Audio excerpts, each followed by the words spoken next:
শুভ দুপুর বন্ধুরা। পাটিসাপটা পিঠে তো হয়েই গেছে আমার। আর এখন এই যে কটা গোকুল পিঠে ভাজলাম পুর দিয়ে, এর মধ্যে পুর দিয়া জানো তো বন্ধুরা। আর এগুলো একটু তেল পিঠেই করবো। এই দেখো কত সুন্দর ফুলেছে।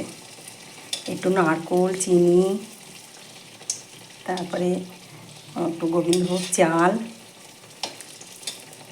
এই গুঁড়ো করে একটু নুন দিয়ে মেখে নিয়েছি, গুলে নিয়েছি আর কি। অল্পই করবো বন্ধুরা। একটু নারকোলও দিয়ে দিয়েছি এর মধ্যে, আর একটু গুড়, চিনির মধ্যে একটু গুড় দিয়ে দিয়েছি, তো ওই জন্য খুব সুন্দর হয়েছে।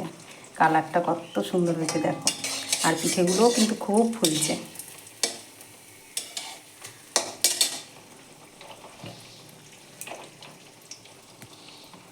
অল্প পুর ছিল পাটিসাপটা করে, ওইটার জন্য গোকুল পিঠে বানানো হয়ে গেছে।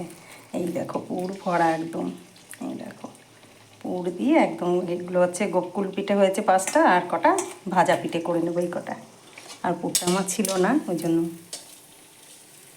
দেখো কত সুন্দর সুন্দর ফুলে উঠছে। অল্পই তেল দিয়েছি, তেল দিয়ে তেলটা আরও বেশি করে দিলে খুব ফুলতো আরও।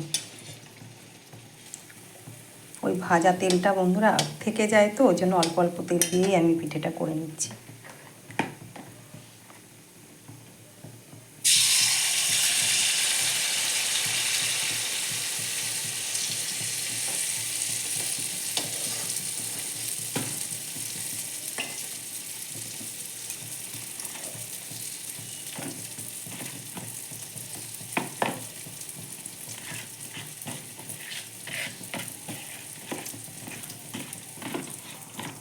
এটা ভালো করে 10 মিনিট আগে যদি মেখে 10 মিনিট একটু ঢাকা দিয়ে রাখা হয় না, ওর জন্য একটু ঢাকা দিয়ে রেখে দিয়েছিলাম 10-15 মিনিট। ওর জন্য অত সুন্দর ফুলছে সব পিঠেগুলো।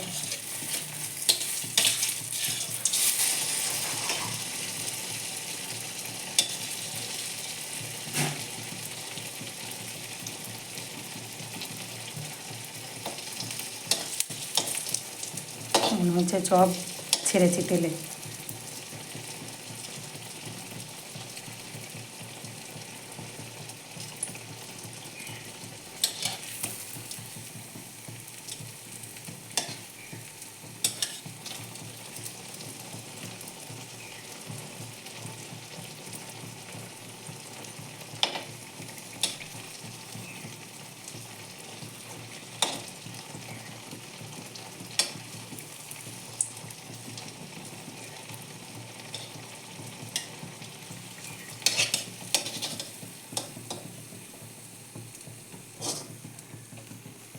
দেখো কত সুন্দর হয়ে গেছে সব।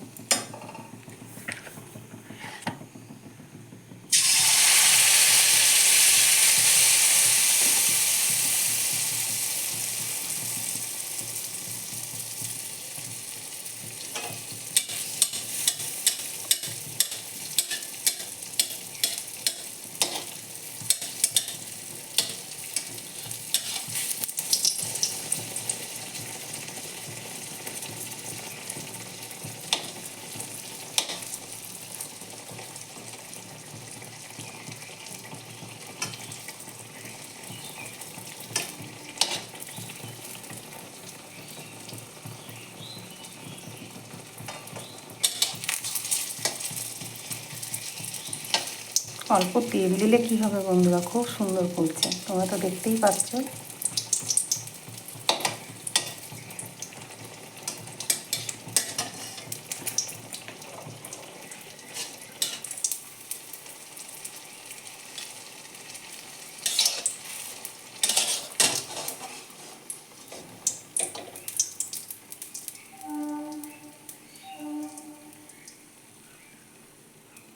দেখো বন্ধুরা একদম চপের মতন ফুলে গেছে সব। এই করে আমি সব কটাই কিন্তু ভেজে নেব। তোমরা সবাই ভালো থেকো। শুভ দুপুর, টাটা।